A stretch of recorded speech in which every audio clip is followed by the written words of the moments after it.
दोस्तों, कल के दिन महाराष्ट्र के पूर्व मंत्री बाबा सिद्दीकी की गोली मारकर हत्या की गई। ये काफ़ी शॉकिंग इंसिडेंट है हमारे लिए। उन पर कई बार राउंड फायरिंग भी की गई, उसमें से इन्हें 2 गोली लगी। अस्पताल पहुंचने से पहले ही उनकी डेथ हो गई। इस घटना के कारण बात आती है हमारे लॉ एंड ऑर्डर के सिचुएशन पर। महाराष्ट्र में लॉ एंड ऑर्डर की सिचुएशन दिन ब दिन खराब होती जा रही है। इस मामले पर सरकार ने अपनी रिस्पॉन्सिबिलिटी को बेहद अच्छे तरीके से निभाना चाहिए। इस पूरे मामले में जांच करने की मांग कांग्रेस सरकार के द्वारा की जा रही है। बाबा सिद्दीकी कांग्रेस के 3 बार एमएलए रह चुके हैं। काफ़ी लोगों के द्वारा इन्हें पसंद भी किया जाता था। इनकी बॉलीवुड में भी लोगों से फ्रेंडशिप अच्छी थी। वे सलमान खान के काफ़ी करीबी दोस्त थे और इसी साल इन्होंने कांग्रेस को छोड़कर एनसीपी अजित पवार के पार्टी में ये शामिल हुए थे। इनको 15 दिन पहले से ही डेथ थ्रेट्स आनी शुरू हो गई थी, जिसके बाद उन्हें वाई कैटेगरी की सिक्योरिटी भी दी गई थी। इस तरह की सिक्योरिटी मिलने के बाद भी उनका मर्डर हो जाना, ये बात महाराष्ट्र के लॉ एंड ऑर्डर पर सवाल खड़ा करती है। इसमें पूरा इन्वेस्टिगेशन किया जाएगा। ये तो एक बहुत बड़े पॉलिटिशियन थे, इनके केस पे प्रॉपर इन्वेस्टिगेशन तो हो ही जाएगा। और बड़े बड़े नेता भी इसे लेकर महाराष्ट्र सरकार पर लॉ एंड ऑर्डर को लेकर सवाल उठा रहे हैं। दोस्तों सोचो, क्या सेम तरह की सिचुएशन किसी गरीब इंसान के साथ हुई होती, तब इनकी जस्टिस की मांग करने के लिए कोई सामने आता? इनमें से बड़े नेता कभी सामने आते क्या? दुनिया में इस तरह के किसी गरीब, आदिवासी या दलित पर कितने सारे अत्याचार आज तक हुए हैं और अभी भी अत्याचार हो ही रहे हैं। क्या आपने कभी इनके जस्टिस को लेकर बात सामने आते देखी क्या? क्यों आएगी ये सामने बात? कई पर तो केस रजिस्टर ही नहीं होते, काफ़ी केसेस पेंडिंग पड़े होते कोर्ट में, और पुलिस भी इन लोगों की एफआईआर भी नहीं लिखवाते अगर इन गरीब इंसान की हत्या करने वाला पैसा वाला इंसान हो तो। अभी महाराष्ट्र में पूना पोर्चे केस सामने आया था। एक बड़े इंसान के लड़के ने अपनी कार से एक्सीडेंट किया था और उस लड़के को उस केस में ऐसे लिखवा कर छोड़ दिया था। ये सिचुएशन रही है हमारी लॉ एंड ऑर्डर को लेकर। हमारे संविधान में आर्टिकल 14 कहता है कि इक्वलिटी बिफोर लॉ की बात करता है, पर क्या ये वाकई में इसे हमारी सरकार के द्वारा इसे फॉलो किया जाता है? लॉ एंड ऑर्डर को मेंटेन करना ये स्टेट गवर्नमेंट की रिस्पॉन्सिबिलिटी है। हमारे कॉन्स्टिट्यूशन में 7वें शेड्यूल में 3 लिस्ट है। उसमें सेंटर के लिए सेंटर के अंदर आने वाले सब्जेक्ट्स है और स्टेट्स के लिए स्टेट लिस्ट है, और तीसरी कंकरेंट लिस्ट है जिसमें सेंटर और स्टेट्स दोनों को अधिकार है उस पर लॉज बनाने का। लॉ एंड ऑर्डर का सब्जेक्ट स्टेट के अंदर आने के कारण स्टेट ने अपनी रिस्पॉन्सिबिलिटी को गुड गवर्नेंस की तरह निभाना चाहिए। क्यों हम लोग आखिरकार हमारी सिक्योरिटी को लेकर इन्हीं पर डिपेंड रहते हैं। अगर ये अपनी रिस्पॉन्सिबिलिटी को अच्छी तरह नहीं निभाएंगे तो सोचो हम किसे अकाउंटेबल कर सकते हैं इस मामले में। ये article India Asia trade deal के रिव्यू करने के बारे में है। अभी हमारे प्रधानमंत्री मोदी जी ने 21 से एशियन भारत के समिट में 10 पॉइंट प्लान में इस ट्रेड डील के समझौते में रिव्यू करने की बात की है, क्योंकि अभी बढ़ते व्यापार में इनबैलेंस और चाइनीज़ के इस एरिया में इन्वेस्टमेंट बढ़ने के कारण इस कंसर्न्स को मोदी जी ने इस ट्रेड डील को लेकर रिव्यू करने की बात की है। India Asian free trade deal AIFTA ये एक फ्री ट्रेड एग्रीमेंट है हमारे इंडिया और एशियन कंट्रीज़ के 10 मेंबर के बीच। इसका एम भारत और एशियन देशों के बीच व्यापार किए जाने वाले सामानों पर टैरिफ्स कंसेशंस देकर इकोनॉमिक कोऑपरेशन को बढ़ावा देना है। ये ट्रेड डील दोनों रीजन के बीच व्यापार किए जाने वाले 75% सामानों पर टैरिफ को समाप्त करता है और इन पार्टीज को एडिशनल 10% प्रोडक्ट पर 5% से कम करने को कमिटमेंट करवाता है। ये जो AIFTA है वो कई क्षेत्रों में इकोनॉमिक कोऑपरेशन को बढ़ावा देता है, जैसे कि agriculture, fisheries and forestry, services, mining and energy, science and technology, transport and infrastructure और मैन्युफैक्चरिंग। इन सब में ये डील कोऑपरेटिव करती है इकोनॉमिक के पॉइंट ऑफ व्यू से। एशियन इंडिया गुड्स डील समझौता, जो कि 2010 में इसे लागू किया गया था। अभी इस डील का अब तक का परफॉर्मेंस कैसा रहा वो देखते हैं। एशियन ग्रुप हमारे इंडिया के लिए एक महत्वपूर्ण ट्रेडिंग पार्टनर रहा है, जो ग्लोबल ट्रेड का 11% का ट्रेड शेयर करता है।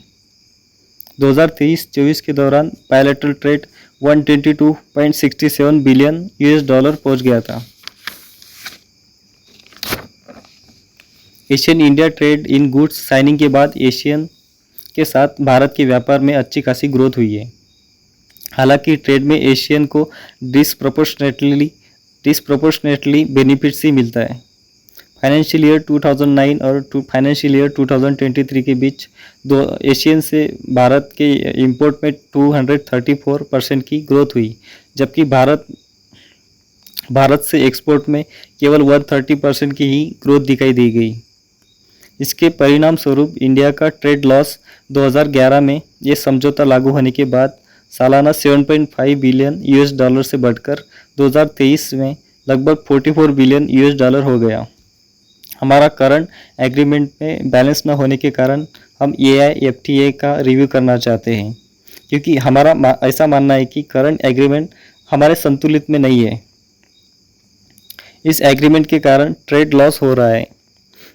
हमारे द्वारा इस एग्रीमेंट को पुराना बताया जाता है और इसीलिए इसका अपग्रेडेशन या मॉडर्नाइजेशन किया जाना चाहिए, ऐसा हमारे देश के प्रधानमंत्री मोदी जी साहब कह रहे हैं।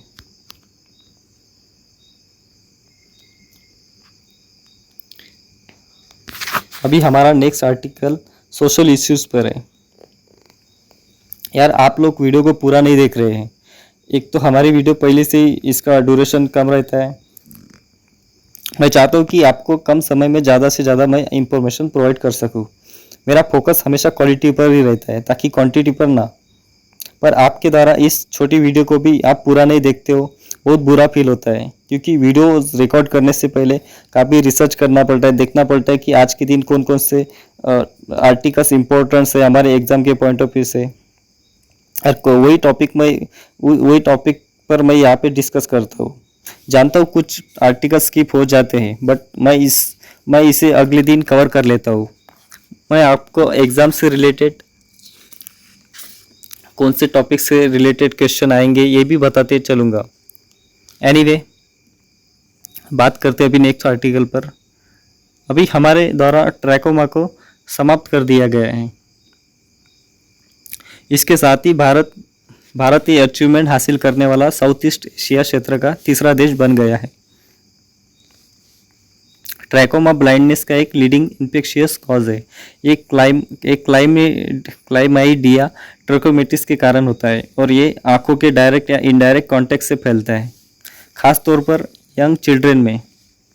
सार्वजनिक क्षेत्रों में 90% प्री स्कूल एज्ड बच्चे इससे अफेक्ट होते हैं और बढ़ती उम्र के साथ ये कम भी हो जाता है। इसमें क्या क्या सिम्टम्स आते हैं वो देखते हैं। समय के साथ बार बार इन्फेक्शन होने के कारण आई लीड के अंदर निशान पड़ सकते हैं और अंत में इससे अंधापन आ जाता है। इस ट्रांसमिशन होने के फैक्टर में इंक्लूड करता है inadequate hygiene, crowded living conditions and limited access to clean water and sanitation. ये कारणों से ये फैलता है। WHO ने ट्रैकोमा को निग्लेक्टेड ट्रॉपिकल डिसीज करार दिया है। चलो, निग्लेक्टेड ट्रॉपिकल डिसीज में कौन कौन सी डिसीज आती है कमेंट करके बताओ। ये आपका होमवर्क है। WHO का अनुपात बताता है कि दुनिया भर में 150 मिलियन लोग इससे प्रभावित होते हैं और उनमें से 6 मिलियन लोग अंधे भी हो गए आज तक। ये Africa, Asia, central and south America and middle east, इन क्षेत्रों में ये काफ़ी प्रचलित है, जिनमें से अफ्रीका इससे बहुत ज़्यादा प्रभावित है।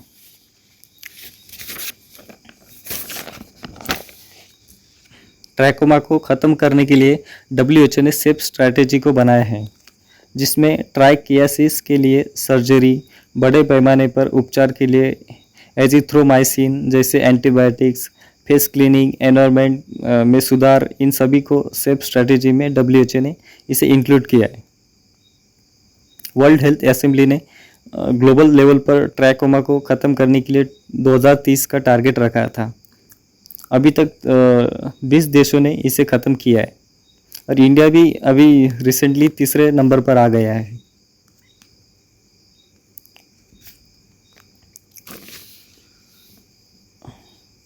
Indonesian government 2025 Komodo national park को पार्शियल क्लोजर का प्रस्ताव कर रही है। इकोसिस्टम के लिए आकर्षित विजिटर्स की बढ़ती संख्या के कारण और इस तनाव को कम करने के लिए ऐसा किया जा रहा है। ये कोमोडो ड्रैगन होता क्या है? एक सबसे बड़ी लिजार्ड की स्पेसीज है। इसका साइंटिफिक नेम वैरानस कोमोडेनेसिस है। एक वैनिटी फैमिली की मॉनिटर लिजार्ड है। इसे कोमोडो आइलैंड में देखा जाता है जो इंडोनेशिया में आता है। ये जो छिपकली है उसकी लंबाई 3 मीटर मतलब 10 फीट की होती है। काफ़ी लंबी होती है ये लिजार्ड और इसका वेट 135 केजी के आसपास होता है। उनकी टंग येलो कलर की और कांटेदार होती है। इसमें से अधिकांश युवा सेक्सुअल रिप्रोडक्शन के माध्यम से पैदा होते हैं। फीमेल्स मेल से आइसोलेटेड होती है। वे कभी कभी पार्थेनोजेनेसिस के माध्यम से बच्चों को जन्म देती है। वे अपने वेनमस बाइट के लिए जाने जाते हैं। ये दौड़ने में काफ़ी तेज़ भागते हैं और कभी कभी ह्यूमन बींग्स पर भी ये हमला करके उन्हें मार सकते हैं। इनका जीवन काल 30 साल का है। ये जो IUCN रेड लिस्ट में एंडेंजर्ड के कैटेगरी में ये लिजार्ड आती है।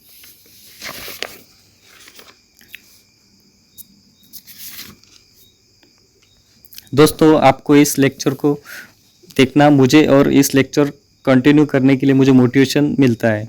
मैं आशा करता हूँ कि आपको ये लेक्चर अच्छा लगा होगा और इसमें क्या इम्प्रूवमेंट करनी है आप मुझे बता सकते हो। और वीडियो अच्छा लगा तो लाइक ज़रूर करना। अगर नहीं अच्छा लगा तो आप डिसलाइक भी कर सकते हो, पर डिसलाइक करने का रीज़न ज़रूर बताना कमेंट्स में, ताकि मैं अपने वीडियो को और अच्छी तरीके से रिप्रेजेंट कर सकूँ और आपके लिए और अच्छी इंफॉर्मेशन ला सकूँ। मिलते हैं कल के द हिंदू न्यूज़ एनालिसिस में।